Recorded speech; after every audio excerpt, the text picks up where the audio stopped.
नमस्कार,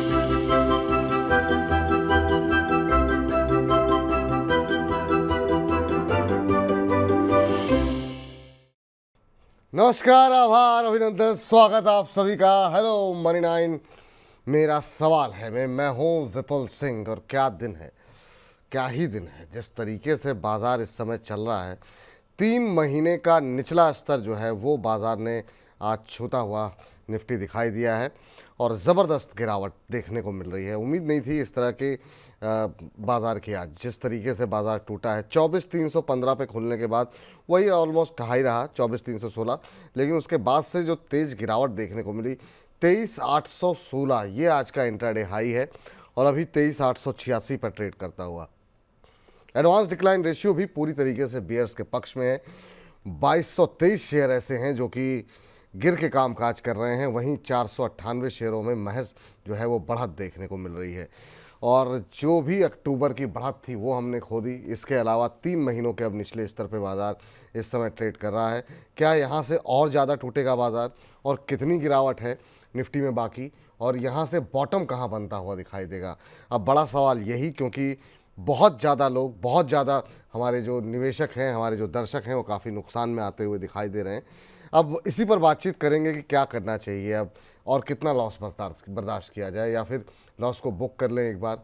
क्या करना चाहिए, कैश पर आ जाए ना आए, क्या कुछ बाइंग अपॉर्चुनिटी है कि नहीं, इन्हीं तमाम पहलुओं पे बातचीत होगी और साथ ही साथ आपके प्रश्नों के उत्तर देंगे। इसके अलावा खबरों वाले शेयर होंगे, आईपीओ बाज़ार की भी बात होगी, और आज इस हफ्ते जो है स्विगी का आईपीओ खुल रहा है, उसमें पैसे लगाएं कि वहाँ पर भी अभी सब कुछ छोड़ छाड़ के चलते हुए दिखाई दें। आज के खास मेहमान से रूबरू कराते हैं। रुचित जैन जी हमारे साथ जुड़ चुके हैं। रुचित जी, सबसे पहले तो बहुत बहुत स्वागत आपको, और दीपावली के बाद पहली बार आपसे मुलाकात हो रही है। दीपावली की आपको और आपकी पूरी टीम को बहुत बहुत शुभकामनाएं। सबसे पहले तो सर, बाज़ार पे ही आपकी राय जानना चाहेंगे। बहुत सारे निवेशक बहुत ज़्यादा जो है नुकसान में आते हुए दिखाई दे रहे हैं। पोर्टफोलियो सबके लगभग आधे हो गए हैं। बाज़ार में जो रिकवरी भी आ रही है वो उन शेयरों में नहीं आ रही जो कि पोर्टफोलियो का हिस्सा हैं।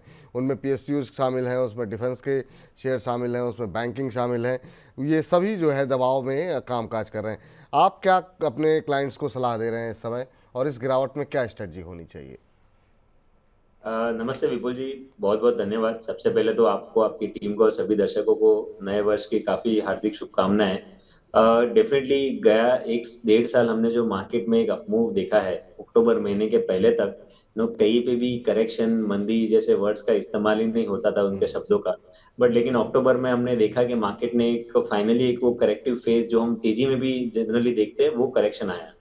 अब करेक्शन डीप इसके लिए है, इतना प्राइस वाइज करेक्शन इतना ज्यादा है कि उसकी, क्योंकि स्टॉक्स अगर देखेंगे तो पिछले 1.5 साल में चले भी वैसे थे, राइट। जो अनएंटिसिपेटेड रिटर्न्स बना दिए थे कुछ कुछ स्टॉक्स ने, चाहे फंडामेंटली अच्छे हो चाहे अच्छे ना हो, तो भी मार्केट नो स्टॉक्स ने काफी एक तरफा मूव दिखाया था। आई थिंक यही रीजन है कि हम जो करेक्शन देख रहे हैं वो थोड़ा शार्प है। और मेनली अगर आप देखेंगे तो ये पूरे सेल ऑफ का जो प्राइम रीजन रहा है वो एफआईएस की सेलिंग है। अक्टूबर महीने में 1 लाख करोड़ के आसपास की सेलिंग एक ही महीने में करना, ये बहुत बड़ी बात थी। और नो अभी भी वो सेलिंग कंटिन्यूड है। इंडेक्स फ्यूचर्स में देखेंगे तो जो एफएनओ में पोजीशंस बनाते हैं एफआईआईस, उनमें भी पूरे महीने में, अक्टूबर महीने में उन्होंने शॉर्ट पोजीशंस बनाई। और वो शॉर्ट पोजीशंस अब नवंबर सीरीज में भी रोल ओवर की है। ये सीरीज की शुरुआत में अब जो डेटा है उसके हिसाब से 78% पोजीशंस अब उनकी शॉर्ट साइड पे है। और ये जब भी कॉम्बिनेशन रहता है कि इंडेक्स फ्यूचर्स में वो शॉर्ट पोजीशंस बनाते हैं और साथ साथ में कैश मार्केट में भी सेलिंग आता है, तो ये जब साथ में ये सेलिंग होती है तब तब मार्केट प्राइस वाइज करेक्शन के थ्रू, फेज के थ्रू जाता है। सो बॉटम बनने के कोई साइंस अभी तो नहीं है। एंड और जनरली मैं नो दर्शकों को ये भी कहना चाहूंगा कि आप ये मत सोचिए कि बॉटम आपके पकड़ में आएगा। एंड मार्केट अपना ही एक बॉटम बनेगा, फिर जब तेजी की शुरुआत होती है उसमें कैसे स्टॉक्स में पार्टिसिपेशन होते हैं, फिर हम एंटिसिपेट कर सकते हैं कि हाँ ये जो रिसेंट लो बना वो शायद मार्केट के लिए बॉटम बन चुका है। सो एग्जैक्ट बॉटम तो कैच नहीं होगा, बट यस, जब तक ये एफआईएस की सेलिंग नहीं रुकेगी तब तक हमारा मार्केट ये सब ऐसे करेक्शन आप कंटिन्यू रहते हुए देखेंगे। तो डेटा पे ध्यान दे रादर देन प्राइस में कहाँ बॉटम बनेगा। जब डेटा चेंज होगा कि आप देखेंगे कि एफआईएस की सेलिंग थमती हुई नजर आई है कि यहाँ वहाँ उनकी इंडेक्स फ्यूचर्स में वो शॉर्ट्स कवर करने लगते हैं, तब आप एंटिसिपेशन करिए कि मार्केट में एक तेजी या पुल बैक मूव वहां पे रह सकती है। फिलहाल तो ये ट्रेंड काफी नेगेटिव है। लेवल वाइज देखे तो जो 200 दिन का मूविंग एवरेज है वो 23,500 23,450 के आसपास आ रहा है। तो जो मेजर सपोर्ट मार्केट का फिलहाल प्लेस्ड है वो 200 दिन के मूविंग एवरेज के आसपास है, 23,500 23,450 की रेंज में। 23,500 23,450 की रेंज में अब जो है सपोर्ट दिखाई दे रहा है। चलिए, अब बहुत सारे दर्शक हैं सर जो आपसे जुड़ना चाह रहे हैं, आपसे प्रश्न पूछना चाह रहे हैं और अपनी समस्याओं को आपके साथ डिस्कस करना चाह रहे हैं। पहले दर्शक हैं विदित कुमार, जिन्होंने मनी नाइन को धनराशि भी भेजी है और इनका प्रश्न है पीएफसी के ऊपर। 6 महीने का इनका व्यू है। 5,000 शेयर ये पीएफसी के ले रखे हैं। 469 शेयर जो है वो इनके पोर्टफोलियो में इस समय जो है पीएफसी के हैं। पीएफसी पावर क्षेत्र की पीएसयू कंपनी जो कि जो है जिसमें कि दबाव देखने को मिला है, पूरे पीएसयू में ही रहा तो इसमें भी रहा है। अब 469 पे ले रखे हैं 469 पे, और 451 का लेवल देखने को मिल रहा है। यानी यहाँ से करीब 17-18 रुपये के नुकसान पे हैं। बहुत ज़्यादा नुकसान इनको नहीं है, लेकिन फ़िलहाल के लिए वो जानना चाहते हैं कि 6 महीने में क्या इनका भाव आ सकता है। 6 महीने का इनका नज़रिया है। पिछले 1 साल में करीब 73% का रिटर्न देने के बाद से पिछले 3-4 महीनों से यहाँ पर दबाव और सुस्ती देखने को मिल रही है। जुलाई महीने में लगभग 580 के आसपास के हाई ये स्टॉक ने बनाए थे और 580 से जुलाई महीने से स्टॉक एक करेक्टिव फेज में रहा है। अच्छी बात ये है कि आपकी जो बाइंग प्राइस है वो ज्यादा ऊंचे भाव पे नहीं है जो रीसेंट हाइज बने थे उस पे। तो मेरे ख्याल से अभी तो रिस्क रिवॉर्ड रेशियो आपके फेवर में है कि होल्ड करने चाहिए स्टॉक को। जो पिछला आप अगर 15 दिन भी देखेंगे मार्केट के करेक्शन, मार्केट में प्राइस वाइज करेक्शन आया है काफी स्टॉक्स में, बट ये स्टॉक मोर एक टाइम वाइज करेक्शन रहा है। टाइम वाइज करेक्शन में स्टॉक एक रेंज में रह जाता है कुछ समय के लिए और वही करेक्टिव फेज हमें लग रहा है पीएफसी में शॉर्ट टर्म में आपको कंटिन्यू होते हुए नजर आएगा। 425 काफी अहम सपोर्ट है स्टॉक के लिए, तो जब तक 425 के लेवल्स इंटैक्ट है मुझे लगता है आपको ज्यादा पैनिक होने की जरूरत नहीं है। अगर आपका 4 से 6 महीने का व्यू है तो फिलहाल आपकी पोजीशंस में आप बने रहे और 425 के नीचे लेकिन आपकी पोजीशंस में स्टॉप लॉस जरूर रखें। ठीक है, 425 का स्टॉप लॉस लगाने की सलाह आपको दी जा रही है यहाँ पर। सर, चूंकि पीएफसी की बात कर रहे हैं तो एक दो और जो है पावर शेयरों पे थोड़ा सा नज़र डाल लेते हैं। ख़ास तौर से इरडा और एनएचपीसी पे आपकी राय जानना चाहेंगे। बहुत सारे रिटेल निवेशकों की पोजीशन यहाँ पर फंसी हुई है। 300 के आसपास का 310 के आसपास का हाई लगाया था इसने। अब 200 के नीचे भी हमने फिसलते हुए देखा। अभी 3% नीचे है, 204 205 के आसपास। कैसे देख रहे हैं? और दूसरा, एनएचपीसी ने काफ़ी लंबे कंसोलिडेशन के बाद, जो कि 90 से 100 के बीच में था, अब ये 80 की रेंज में, 80 से 90 की रेंज में आ गया है। यहाँ पर और कितना पेन बाकी रह गया है? तो विपुल जी, अगर पहले हम पूरे पीएसयू क्षेत्र की बात करें तो पीएसयू में इतना बाइंग इंटरेस्ट या इतनी पोजीशंस इसके लिए है क्योंकि जो पिछले 1.5 साल की तेजी थी, एग्जैक्ट मार्च 2023 में जो बॉटम बनाया था पीएसयू स्टॉक्स ने, वहां से लेके सितंबर या जुलाई अगस्त 2024 तक जो तेजी आई उसमें पीएसयू स्टॉक्स ने वन साइड पार्टिसिपेशन किया। बिल्कुल। इररिस्पेक्टिव ऑफ कौन से पीएसयू के कैसे फंडामेंटल है, नो वो सब के बावजूद फंडामेंटल अच्छे नहीं है, लॉस मेकिंग कंपनीज भी है काफी सारे पीएसयू क्षेत्र में, बट वो सबके बावजूद सभी सारी के सारे पीएसयू ने अच्छे रिटर्न दिए। सो मेरे ख्याल से वो कहीं ना कहीं फेज अब कंप्लीट हो चुका है। और आप हर तेजी में देखेंगे तो हर तेजी में जो साइकिल्स होती है उसमें जो थीम होती है वो चेंज होती है। तो मुझे लग रहा है कि पीएसयू की जो थीम है वो अब जो नेक्स्ट तेजी की साइकिल होगी उसमें आपको हर एक पीएसयू पार्टिसिपेट करते हुए नहीं दिखेगा। बट हाँ, जिनके अच्छे फंडामेंटल्स है, अच्छे नंबर्स आते हैं कि जहाँ पे नो एफआईएस का या नो म्यूचुअल फंड्स का अच्छा बाइंग इंटरेस्ट है, वैसे स्टॉक्स में आपको फिर से अच्छे रिटर्न्स बनेंगे। बट ऐसा नहीं रहेगा कि जस्ट पीएसयू है इसके लिए वो स्टॉक ऊपर जाएगा। तो वो फेज अब पीएसयू में आपको फिर से इमीडिएटली आने वाले समय में नहीं दिखेगा। तो काफी स्टॉक स्पेसिफिक काफी चुनिंदा रहिएगा with in the PSU phase में। स्टॉक्स की बात करें तो इरेडा के साथ में अगर शुरुआत करें तो इरेडा में आई थिंक लिस्टिंग के बाद में ये स्टॉक ने भी काफी बेहतरीन रिटर्न्स दिए थे कंपेयर टू जो प्राइस पे आईपीओ आया था या जो प्राइस पे लिस्ट हुआ था। उसके बाद ये करेक्टिव फेज है, लेकिन स्टॉक में 160 180 ये काफी अच्छा सपोर्ट रेंज है। सो कहीं ना कहीं 300 का हाई बनाया था, 300 से 200 तक तो आ ही गया है और नीचे 160 180 स्ट्रॉन्ग सपोर्ट है, तो प्राइस वाइज डाउन साइड यहाँ पे काफी लिमिटेड लग रहा है। सो मेरे ख्याल से आपकी पोजिशन है तो आप ये स्टॉक में बने रहे। ऐसे कुछ मार्केट के गिरावट में 180 160 की रेंज में अगर स्टॉक मिलता है तो वो अच्छे लेवल्स रहेंगे जहाँ पे नए खरीदारी के लिए भी रिस्क रिवॉर्ड रेशियो फेवरेबल बनेंगे। एनएचपीसी में रिसेंटली जो 90 95 ये सपोर्ट था वो स्टॉक ये स्टॉक ने ब्रेक किया है। तो मैं यहाँ पे आपको थोड़ा रिलेटिव अंडर परफॉर्मेंस रह सकता है एनएचपीसी में। तो फिलहाल तो कोई तेजी के साइंस यहाँ पे नहीं है। 75 से 70 की रेंज में मेजर सपोर्ट एनएचपीसी में है। ठीक सर, चलिए आगे बढ़ते हैं। और मोहम्मद नज़ीर अली साहब का सवाल है। इन्होंने भी 2 पीएसयू शेयर ही भेजे हैं हमको, लेकिन एक पर अभी बातचीत कर लेते हैं और वो है बीईएल। बीईएल इन्होंने 286 पर ले रखा है। और डिफेंस शेयर भी ऐसे रहे जिसमें कि आंख बंद करके आप पैसे लगाइए और पैसे बन रहे थे। और यहाँ पर भी अच्छी खासी पिटाई पिछले 1 क्वार्टर के अंदर देखने को मिली है। 2-3 महीनों में ठीक ठाक करेक्शन यहाँ पर आ चुका है। 282 पे अभी चल रहा है, 2% नीचे। और 340 के आसपास से गिरना शुरू हुआ था। सर अगर BEL पे हम देखें जो इनका प्रश्न है, क्या स्ट्रेटजी होनी चाहिए? 282 के आसपास चल रहा है और इन्होंने जो एवरेज किया हुआ है वो 286 पर है, तो इनकी खरीद बहुत ऊपर की नहीं है, ये अच्छी बात है। लेकिन अभी जिन लोगों की हायर लेवल पे पोजीशन फंसी हुई है उनके लिए क्या सलाह रहेगी? BEL, BDL और HAL, इन तीनों पे ही आपका व्यू जानना चाहेंगे ताकि बहुत सारे जो सवाल हैं उसका हम एक साथ उत्तर दे सकें। तो शुरुआत BEL से करना चाहेंगे सर। जी बिल्कुल जी। अगर जैसे हमने पीएसयू की बात की, वैसे ही थीम ये डिफेंस की भी रही है, सब पीएसयू डिफेंस की। तो बिल्कुल। मेरे ख्याल से आगे चल के यहाँ पे भी यही होगा कि आपको सारे के सारे डिफेंस स्टॉक वैसे रिटर्न्स अब बनते हुए नहीं नजर आएंगे, बट कुछ चुनिंदा स्टॉक है जो आप अगर लॉन्ग टर्म के पर्सपेक्टिव से रख रहे हैं तो आपके पोर्टफोलियो में रहने चाहिए, और जिनमें मैं कहूंगा बीएल एक है, क्योंकि बीएल के अगर आप नंबर्स देखेंगे तो रिसेंटली स्टॉक ने नंबर्स भी काफी अच्छे रिजल्ट्स भी पोस्ट किए हैं। बट यहाँ पे अगर आप शॉर्ट टर्म के नजरिए से है तो आपको एक टाइम वाइज करेक्शन एक्सपेक्ट करना चाहिए कि स्टॉक में, क्योंकि अगर आप जो हमने तेजी की बात की कि मार्च 2023 में सब पीएसयू बॉटम हुए थे, उस टाइम पे अगर बीएल का भाव देखेंगे तो 100 रुपए के आसपास था। 1.5 साल में 100 वाला 300 सवा 300 के आसपास हो गया, यानी 3 गुना पैसा आपको 1.5 साल में मिल गया। तो वो काफी बड़े रिटर्न्स ये स्टॉक ऑलरेडी दे चुका है। राइट, सो अब ये रिटर्न्स के बाद में एक टाइम वाइज करेक्टिव फेज या कंसोलिडेशन फेज के थ्रू स्टॉक जाएगा, जिससे जो भी ओवरबॉट मोमेंटम टेक्निकल एनालिसिस में सेटअप्स है वो थोड़े कूल ऑफ पीरियड में रहेंगे, और उसके बाद अगली तेजी स्टॉक में होगी। तो अगर आपका 15 दिन 20 दिन एक महीने का नजरिया है तो कोई बड़े मूव्स एक्सपेक्ट ना करें ये डिफेंस स्टॉक्स में। अगर आपका लॉन्ग टर्म का नजरिया है तो HAL और BEL, ये दोनों ही स्टॉक हमें लग रहा है कि यहाँ पे प्राइस वाइज डाउनसाइड लिमिटेड है, कुछ टाइम वाइज करेक्शन एंटिसिपेट करें, जो आप एक मौका ढूंढ सकते हैं स्लोली एंड ग्रेजुअली ये स्टॉक अपने पोर्टफोलियो के लिए एक्यूमुलेट करने के लिए, और फिर जब भी तेजी मार्केट में रिज्यूम होगी तो HAL और BEL जैसे स्टॉक्स में आप अच्छे अप मूव फिर से एक्सपेक्ट कर सकते हैं। ठीक सर। एक हमारे दर्शक हैं राजेश जी, कह रहे हैं कि बहुत लंबी लिस्ट इन्होंने भेजी हुई है लेकिन 2 शेयर इनके भी ले लेते हैं। कह रहे हैं कि बाइंग प्राइस क्या सही होगी JWL, जुपिटर वैगन और NTPC को लेकर के। तो सर NTPC पे से शुरुआत इसलिए करना चाहेंगे कि अब इसका IPO को भी मंजूरी मिल गई है NTPC ग्रीन को।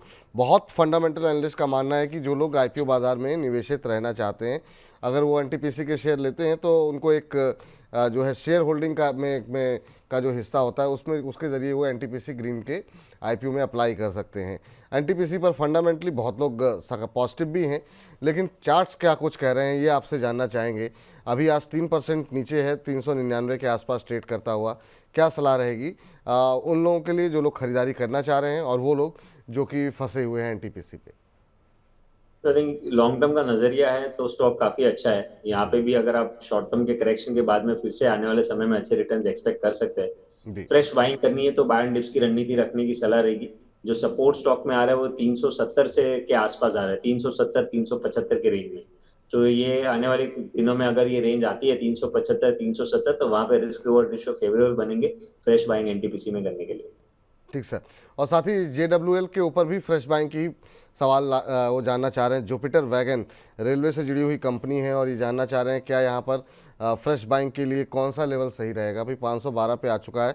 इस शेयर में भी काफ़ी अच्छे रिटर्न दिए थे, 750 के आसपास तक गया था शेयर ये, लेकिन उसके बाद से जब से करेक्शन आया है उभरने की कोशिश बीच बीच में हुई है, लेकिन उस तरह की रिकवरी आई नहीं इसमें भी।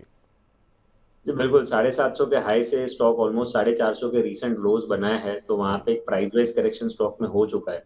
मैं यहाँ पे लग रहा है कि एक नो अगर आपको खरीदारी करनी है तो स्टैगर्ड मैनेजमेंट में ये स्टॉक खरीदारी कर सकते हैं, कि जहाँ पे करंट लेवल्स पे आप नो 25 से 30% जो आपको टोटल बाइंग करनी है वो यहाँ पे करें, और आने वाले नियर फ्यूचर में अगर डिप्स आते हैं तो 450 और 400, ये दो ऐसे लेवल्स है कि जहाँ पे आप फिर और पोजिशन ऐड करने को देखें। सो मेरे हिसाब से आप वन गो में बाय ना करें JWL जैसे स्टॉक को, बट करंट लेवल्स पे आप शुरुआत डेफिनेटली कुछ स्टॉक से कर सकते हैं। ठीक सर। चलिए, इस बीच रामवीर धाकड़ साहब का सवाल ले लेते हैं और इन्होंने प्रश्न ग्रीव्स कॉटन को लेकर के हमें भेजा है। कह रहे हैं सर प्लीज़ रिप्लाई करें, ग्रीव्स कॉटन में क्या करना चाहिए? इनके पास 400 शेयर हैं और इन्होंने 192 रुपये पर ख़रीद रखा है। अभी अगर ग्रीव्स कॉटन के भाव पर अगर नज़र डालें तो ये 184 के आसपास चलता हुआ दिखाई दे रहा है, और इनकी खरीद जो है वो इन्होंने ग्रीव्स कॉटन लिया हुआ है 192 पे, 183 के आसपास अभी चल रहा है, 184 185 के आसपास। तो इनको हो रहा है 7-8 रुपये का नुकसान। नज़रिया हमें नहीं पता है कि कितने समय का इनका नज़रिया है, लेकिन अभी क्या करना चाहिए सर? इतने वॉलेटाइल मार्केट में भी उतार चढ़ाव भरे बाजार में पिछले 1 महीने में करीब 8-9% की रैली यहाँ पर देखने को मिली है। आपकी सलाह क्या रहेगी? क्या यहाँ पर अभी भी पोजीशन बनी रहनी चाहिए? तो जैसे मार्केट में करेक्शन आया है ये पिछले 1 महीने में, वो फेज में ये स्टॉक ने नो कोई भी प्राइस वाइज डाउन मूव नहीं दिखाया है। सो आई थिंक ये काफी अच्छे साइंस है स्टॉक के, अगर मिड टू लॉन्ग टर्म के लिए। अब यार ध्यान रखिए कि अगर जो भी मार्केट के ऐसे डाउन ट्रेंड में या मार्केट के प्राइस वाइज करेक्टिव फेज में अगर कोई स्टॉक नहीं गिर रहा है, तो वो एक रिलेटिव स्ट्रेंथ की साइंस है। और ऐसे स्टॉक यूजुअली तेजी के समय में अच्छा रिटर्न्स दे सकते हैं। तो मेरे हिसाब से पेशेंस रखे, जब भी मार्केट का ट्रेंड चेंज होगा तब आप फिर ग्रीव्स कॉटन में ग्रीव्स लिमिटेड में अच्छे रिटर्न्स एक्सपेक्ट कर सकते हैं। मार्केट ऐसे करेक्टिव फेज में तो इमीडिएटली कोई बड़े रिटर्न्स तो एक्सपेक्ट नो आप भी समझ सकते हैं कि नहीं करने चाहिए। बट सर्टनली जैसे रिलेटिव स्ट्रेंथ ये स्टॉक दिखा रहा है, आपकी पोजिशंस को आपको होल्ड करना चाहिए। और बस आपको 2 से 3 क्वार्टर के एटलीस्ट व्यू आपके रहने चाहिए। ठीक सर। और चलते हैं एक और दर्शक के पास। बहुत सारे दर्शक हमारे पूछ रहे हैं अफकॉन्स इन्फॉर्मेशन में क्या करें सर? इसे वाह क्या आईपीओ है सेगमेंट तक आप वेट कीजिए, और उसमें जो है आपको बहुत डिटेल में अरुण मंत्री जी हमारे साथ होंगे, आपको बताएंगे कि अफकॉन्स में आज की सुस्त लिस्टिंग के बाद क्या कुछ करना चाहिए। तो थोड़ा सा धैर्य आप लोग बनाए रखिए। इस बीच अनवर शेख साहब कह रहे हैं कि हेलो सर, मुझे बहुत से स्टॉक्स में 10 से 25% का लॉस है।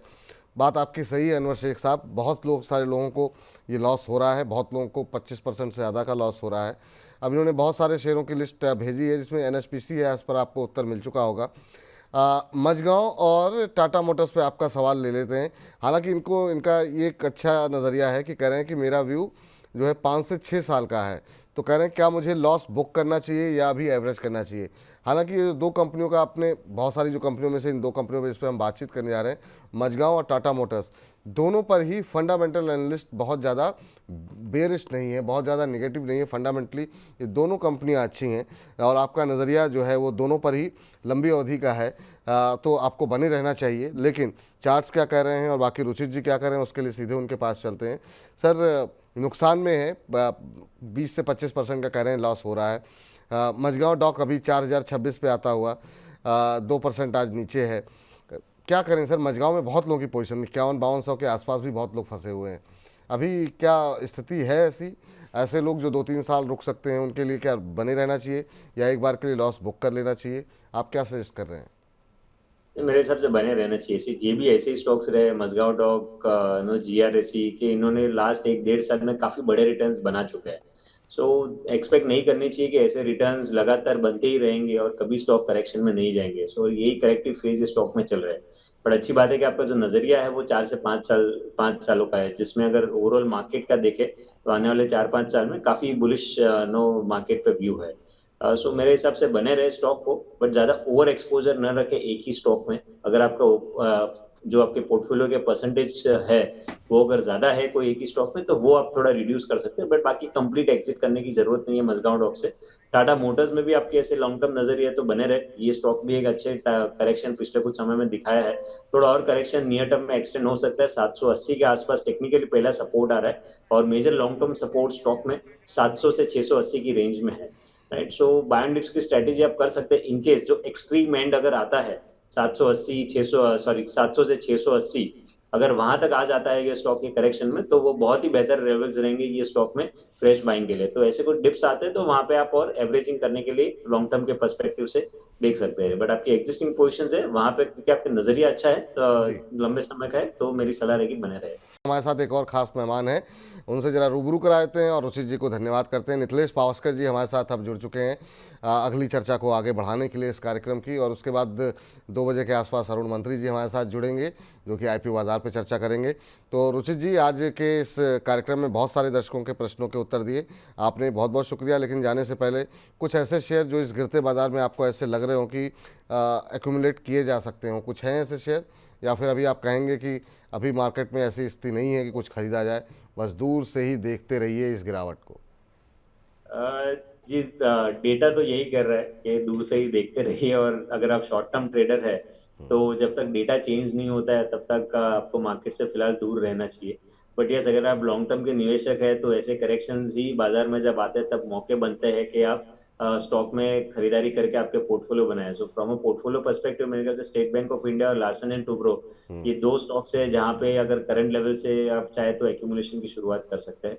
और विपुल जी, आपके शो पे बुलाने के लिए बहुत बहुत धन्यवाद। आपका भी बहुत बहुत धन्यवाद सर। आज जो है बिल्कुल आखिरी मौके पे आप इस कार्यक्रम में शामिल हुए। कोई डिस्क्लोजर आपकी तरफ से? काफी सारे शेयर्स की चर्चा हुई है, बट उनमें से कोई भी स्टॉक मेरे खुद के पोर्टफोलियो में नहीं है, बट हमारे क्लाइंट्स को सलाह दी हुई हो सकती है और उनकी पोजीशंस हो सकती है। थैंक धन्यवाद। You sir. और उम्मीद करते हैं आगे भी अपने व्यस्त कार्यक्रम में से आप थोड़ा थोड़ा समय हमारे दर्शकों के लिए आप निकालते रहेंगे और लोगों को गाइड करते रहेंगे। तो थैंक यू, धन्यवाद आपका आज की इस चर्चा में जुड़ने के लिए। और अब नितिलेश जी, आपका बहुत बहुत स्वागत है आज की इस चर्चा में जुड़ने के लिए। ऐसे दिन आप जुड़े हैं कि बाज़ार में तबाही मची हुई है और लाल निशान जो है वो हर तरफ अपना पैर फैलाता हुआ दिखाई दे रहा है। लंबे समय से आप करेक्शन करेक्शन की बात कर रहे थे और अक्टूबर में आपकी तबीयत ख़राब थी और फिर आप थोड़ा सा बाज़ार से आपने दूरी बनाई हुई थी, लेकिन लाल रंग ऐसा गहराएगा आपकी अनुपस्थिति में, ऐसा सोचा नहीं था। अब कैसा लग रहा है सर? जो कुछ भी आपकी प्रेडिक्शन थी वो सब सही साबित होती हुई और बाज़ार काफ़ी नीचे आ गया है, और नीचे जाएगा क्या? हमने जो भी हमारा जो टारगेट था 24,200 से लेके 24,000 ये लेवल्स के आसपास हमने टारगेट सजेस्ट किया था, तो ऑलमोस्ट वो हिट हो चुके हैं। अभी बाजार में मेक और ब्रेक सिचुएशन है। अभी लेवल को ध्यान रखना पड़ेगा 23,800 से लेके 23,750 एक इम्पोर्टेंट बेस है। यहाँ पे थोड़ा सा देखना पड़ेगा कि मार्केट किस प्रकार से रिएक्ट करता है। यहाँ पे कुछ बाउंस बैक अगर हमें यहाँ से देखने को मिलता है तो यहाँ से फिर से मार्केट 24,200 तक चल सकता है। लेकिन वो बाउंस भी अगर फेल होता है तो फिर हम लोग बड़े करेक्शन की तैयारी करेंगे। फिर हम लोग शायद से 23,000 ये लेवल्स भी क्या कर सकते हैं, ब्रेक कर सकते हैं। तो जिनका भी लॉन्ग साइड का व्यू रखना है, अभी कुछ खरीदारी करना है, तो 23,800 से लेके 23,750 इस रेंज के आसपास कुछ मिलता है तो लेना चाहिए। धीरे धीरे करके 23,700 एक आप एक स्टॉप लॉस रख के चल सकते हैं। यहाँ से मुझे लग रहा है कि एक बाउंस हमें देखने को मिल सकता है। लेकिन अगर ये मार्केट ने इस लेवल को भी ब्रेक डाउन कर दिया तो फिर से यहाँ से एक बड़ा पैनिक हो सकता है। यहाँ पे देखो फ्रेश शॉर्टिंग करने के लिए डर भी लग रहा है, क्योंकि हमने काफी बड़े हाइज देखे और वहां से स्टॉक्स अगर हम लोग देखेंगे तो 20-20 30% गिर चुके हैं। तो यहाँ पे अभी वेट एंड वॉच करने का एरिया है। थोड़ा सा कम क्वांटिटी के साथ आप यहाँ पे क्या कर सकते हो, बाइंग इनिशिएट कर सकते हो। थोड़ा सा कम क्वांटिटी के साथ। बहुत लंबे अरसे बाद आपकी तरफ से बाइक बाइक के लिए आप झुक रहे हैं। आपसे जानना चाहेंगे कि कौन सा वो लेवल होगा जिसमें आप कंफर्टेबल होंगे बाइंग के लिए सर? क्योंकि आप लंबे समय से कह रहे थे कि बाज़ार नीचे आएगा, और अब कितना मतलब कहाँ पे जो है आपको लगता है कि बाज़ार में खरीदारी की शुरुआत करनी चाहिए? बहुत लोग ये पूछ रहे हैं देखो बॉटम कहाँ बनेगा जी।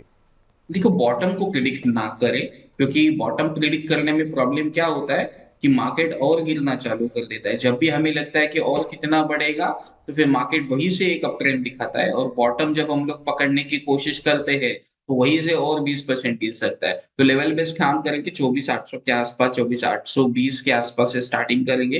23,750 ये लेवल तक, तो मोटा मोटी 70-80 पॉइंट का रेंज होगा। और स्टॉप लॉस हम लोग प्लान करेंगे 23,700 के आसपास, वो लेवल कंफर्टेबल। और चीज इसमें होगी जब ये बाजार 23,970 ये लेवल के ऊपर सस्टेन होता है तो फिर और यहाँ से थोड़ा सा एक पुल बैक हमें देखने को मिल सकता है 24,200 तक। 24,200 जब तक अच्छी तरीके से सस्टेन नहीं होता है तब तक थोड़ा सा क्या करें, कम क्वांटिटी के साथ ही काम करना चाहिए। ठीक सर। इस बीच बहुत सारे दर्शक हैं सर जो आपसे प्रश्न पूछना चाह रहे हैं, आपके साथ जुड़ना चाह रहे हैं। उसमें ऑयल मार्केटिंग कंपनीज पे सवाल आया है आडुमदार फाउंडेशन की तरफ से। इसके अलावा हमारे एक दर्शक राजेश जी हैं, वो भी जानना चाह रहे हैं कि यहाँ पर अभी क्या करना चाहिए आईओसी के ऊपर। तो काफ़ी सारे सवाल आए हैं सर आईओसी बीपीसीएल को लेकर के। आज कच्चे तेल की कीमतों में उबाल देखने को मिला है और $75 के क्रॉस गए हैं। उसके चलते हम देख रहे हैं कि सभी शेयरों में ठीक ठाक गिरावट है। आईओसी करीब 4.5% नीचे है। बीपीसीएल पे नज़र डालें तो इसमें भी हम 3.5% के आसपास का करेक्शन देख रहे हैं। वहीं एचपीसीएल पे की अगर बात करें तो यहाँ भी 4% की गिरावट है। इनमें से कोई ऐसा दिखाई दे रहा है आपको जहाँ पर फ्रेश एंट्री की जा सकती है इस गिरावट में, आईओसी, बीपीसीएल और एचपीसीएल के अंदर?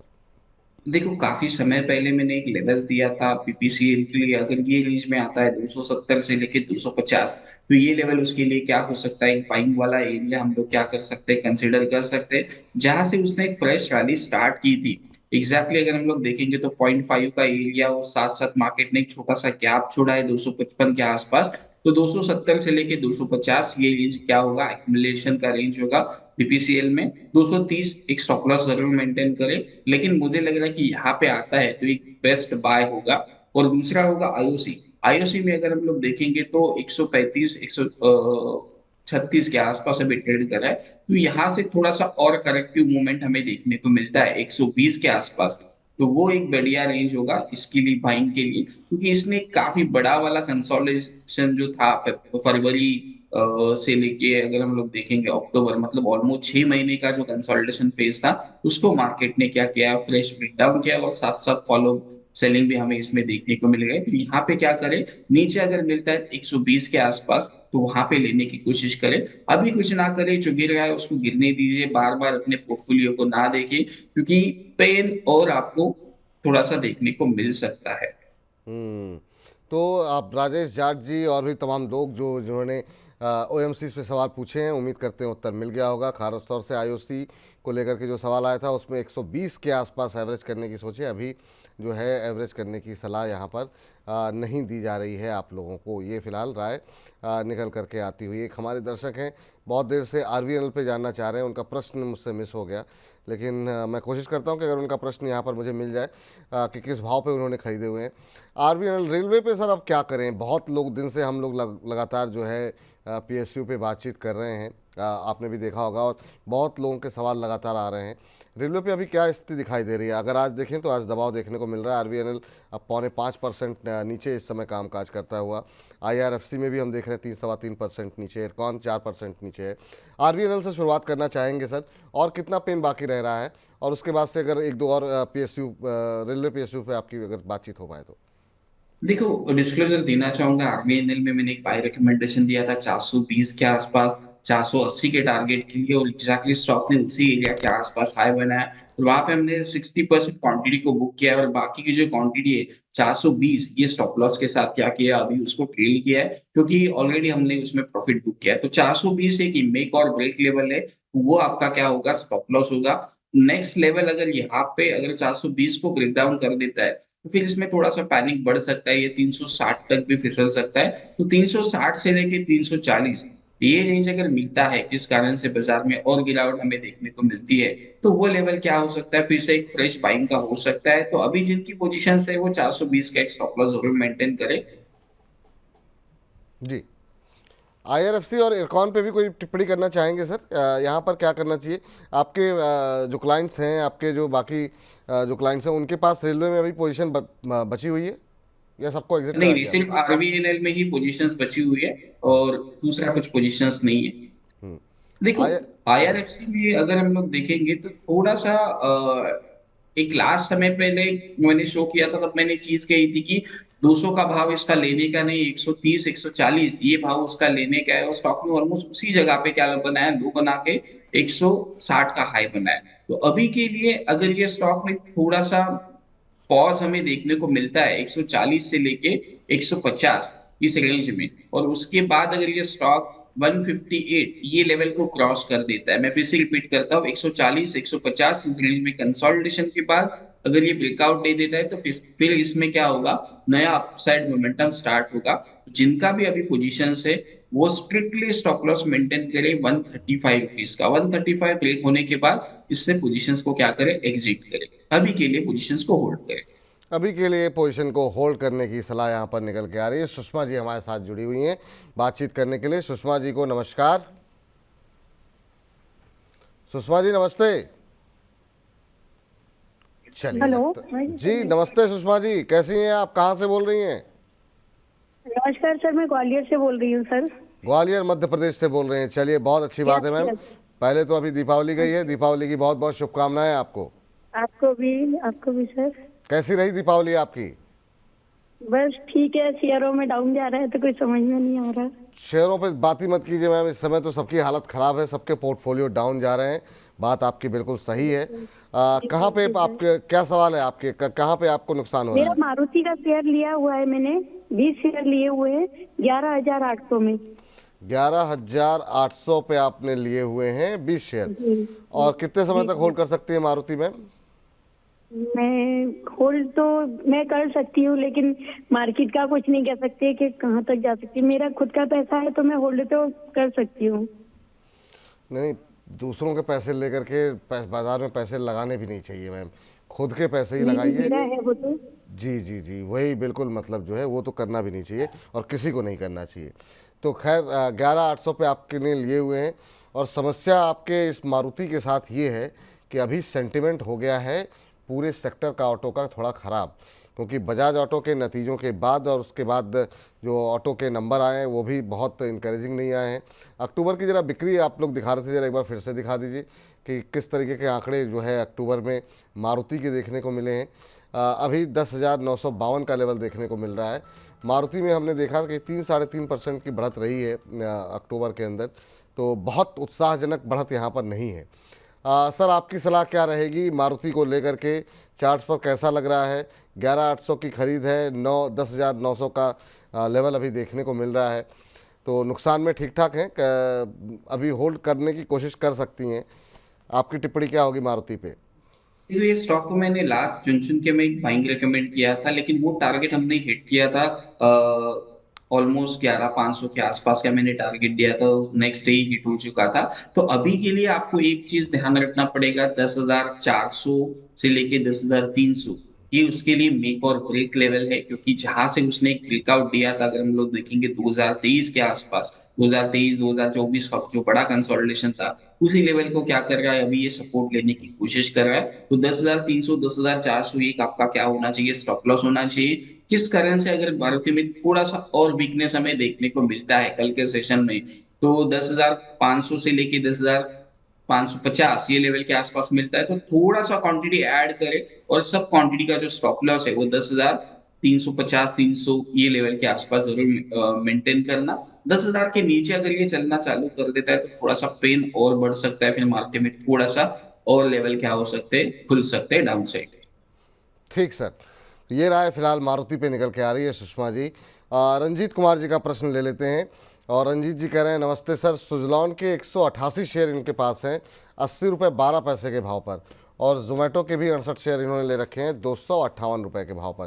पहले ज़रा सुजलॉन पे बात कर लेते हैं। 86 रुपये तक गया और अब जो है ये फिर से सुस्ती दिखाता हुआ 66 रुपये पे आ चुका है सर।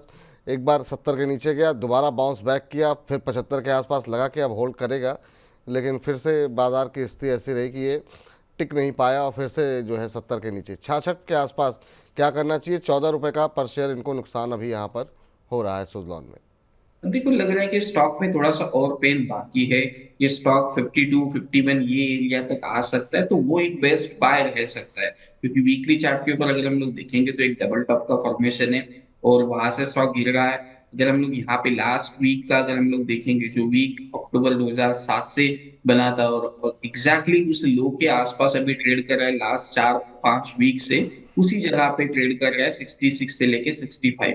ये लेवल अगर ये ब्रेक डाउन कर देता है तो यहाँ से पैनिक बढ़ सकता है, 51 52 तक आ सकता है। अगर आप लंबी अवधि के निवेशक हो तो आप रुक सकते हो, लेकिन देखो स्टॉक 7 रुपए से चल के 10 मतलब 80 रुपए तक हो चुका था, तो आपको एक जरूर स्टॉप लॉस लगाना चाहिए था, लेकिन आपने हाई के ऊपर लिया है। तो अभी एक चीज ध्यान रखें, 51 के आसपास अगर आता है तो वहां पे थोड़ा सा क्वांटिटी को क्या कर सकते, ले सकते, 47 46 ये आपका क्या होना चाहिए, स्टॉप लॉस होना चाहिए। ठीक। कांति नगर जी का प्रश्न है, सबका दर्द वही है। कह रहे हैं, हेलो मनी9, मेरे शेयर स्टॉक्स 10 से 20% डाउन है, क्या करूं? लॉस बुक करूं या लॉन्ग टर्म के लिए रखना चाहिए? प्लीज़ सजेस्ट करें। बहुत सारे शेयरों के नाम आपने लिए हुए हैं। अभी आपका सवाल इरकॉन पे ले लेते हैं। इरकॉन पे सर इनको लॉस हो रहा है 10-20% के आसपास का। अभी क्या करना चाहिए? अब कहने के लिए सबके साथ वही स्थिति है, सबको जो है नुकसान ही हो रहा है, ख़ास तौर से जितने लोगों ने भी पीएसयू के अंदर, चाहे वो पावर हो, डिफेंस हो, रेलवे हो, उनमें पैसे लगाए हुए हैं। आज भी 3% नीचे एसजेवीएन का शेयर है अभी। कोई संभावनाएं हैं रिकवरी की इसमें? 111 के आसपास आ चुका है। पिछले एक महीने में करीब 12% के आसपास का करेक्शन यहाँ पर देखने को मिला है। पिछले 6 महीने में 15-16% का नेगेटिव रिटर्न देखने को मिला है। अभी क्या कुछ करें सर एसजेवीएन में? जी, इरकॉन में अगर हम लोग देखेंगे तो थोड़ा सा डीप है, 160 से लेके 170 वो लेवल एक बाइंग का लेवल अभी के लिए बन के आ रहा है। अभी के लिए ये बाइंग का कैंडिडेट नहीं है। ये 160 170 ये लेवल के आसपास अगर आता है तो वहां पे ही देखना पड़ेगा। अगर आपकी क्वांटिटी कम है और आप थोड़ा सा और पेन को झेल सकते हो तो 160 से लेके 170 इस रेंज में अगर आता है तो वहां पे देखना चाहिए। देखो ये शो में मैं जब 2 महीने 2.5 महीने पहले था, जब सब बुल मतलब ब्लाइंड बुल बने थे, तब मैंने पहले ही कहा था रेलवे स्टॉक्स में और डिफेंस में दूर रहे, यहाँ से करेक्टिव मूव बड़े हमें देखने को मिल सकते हैं। लेकिन कैसे होता है कि उस समय के ऊपर मैं चार्ट्स जब पढ़ता था, कमेंट्स पढ़ता था, तब सब गालियां बकते थे। लेकिन आज ऐसा सिचुएशन है कि मार्केट करेक्ट हो चुका है, तो थोड़ा सा और करेक्ट होने दीजिए। फिर आप थोड़ा सा क्या कर सकते हो, धीरे धीरे अपने पोजीशंस को क्या करें, बाइंग साइड में आपको क्या करना पड़ेगा, देखना पड़ेगा। तो इरकॉन में थोड़ा सा एक अच्छा लेवल है 160 170 ये जगह पे मिलता है। तो वहां पे आप क्या करें, पोजीशंस को जरूर लेने की कोशिश करें। 150 आपका क्या होगा, स्टॉप लॉस। 150 क्या होगा आपका स्टॉप लॉस, ये सलाह आपके लिए इरकॉन के ऊपर निकल करके आती हुई दिखाई दे रही है। ईश्वरन देउल साहब कह रहे हैं नमस्कार। नमस्कार आपको भी सर, सत श्री अकाल। कह रहे हैं I have 100 share of Gales 223 के भाव पर लिए हुए हैं, क्या करंट लेवल पे एवरेजिंग हो सकती है? तो गेल सर फंडामेंटली बहुत लोगों को अच्छा लगता है। चार्ट्स पर क्या स्थिति बन रही है? अभी अगर हम देखें 196 के आसपास चल रहा है। आज 2.25% के आसपास का करेक्शन जरूर है इस शेयर में। पिछले एक महीने में करेक्ट भी ठीक ठाक हुआ है, 14-15% के आसपास की गिरावट रही है। लेकिन क्या करना चाहिए? आप चार्ट्स पे इसको कैसे देख रहे हैं? इन्होंने 223 के आसपास ख़रीदा हुआ है, 196 पे आ गया है। बहुत लोग ऐसा कह रहे हैं कि इसको थोड़ा थोड़ा करके अपने पोर्टफोलियो में रखना चाहिए। आपकी टिप्पणी क्या देखो है? ये पोर्टफोलियो स्टॉक है, लेकिन ये लेवल अभी के लिए ठीक नहीं है। अगर ये स्टॉक फिर से 200 के ऊपर सस्टेन होता है, 205 207 जो इनिशियल लेवल के ऊपर उसने एक ब्रेकआउट दिखाया था, तो ही इसमें अपसाइड मोमेंटम हमें देखने को मिलेगा। लेकिन अगर स्टॉक बोलते हैं ना कि भाव कभी भी आ सकते, अगर 150 130 इस रेंज में अगर आ जाता है तो वो एक रेंज होगा जहां से आप क्या कर सकते हो, इसको अच्छी तरीके से एक्यूमुलेट कर सकते हो और शांति से बैठ सकते हो। अभी क्या है मालूम है, लोगों में हड़बड़ाहट है, हायर लेवल के ऊपर फंसे हुए हैं। जल्दी से जल्दी मैं एवरेज करके ले लेता हूँ और फिर स्टॉक क्या होता है, जैसे ही उछाल मिलेगा मैं पोजीशंस को एवरेज आउट करके बाहर निकलूंगा। लेकिन क्या होता है, अभी 100 क्वांटिटी है, अगर आपने 200 क्वांटिटी ले ली और वहां से स्टॉक फिर से 10 रुपए 20 रुपए गिरना चालू कर दिया, तो आप बॉटम के ऊपर उसको क्या करोगे, बेचोगे। और वही से स्टॉक क्या करेगा, मूवमेंट पकड़ेगा। शांति से बैठे रहो। अगर आपने लॉन्ग टर्म के लिए लिया है तो नीचे में स्टॉक को धीरे धीरे करके क्या करे, मिलेट करे। हड़बड़ाहट में कोई भी स्टॉक को एवरेज ना करे, शांति से पैसा बनेगा। मार्केट अच्छा है, थोड़ा सा डाउनसाइड और हमें देखने को मिल सकता है, तो शांति से धीरे धीरे करके पैसा बनेगा। थोड़ा थोड़ा क्वांटिटी क्या करे, एक्यूमुलेट करे।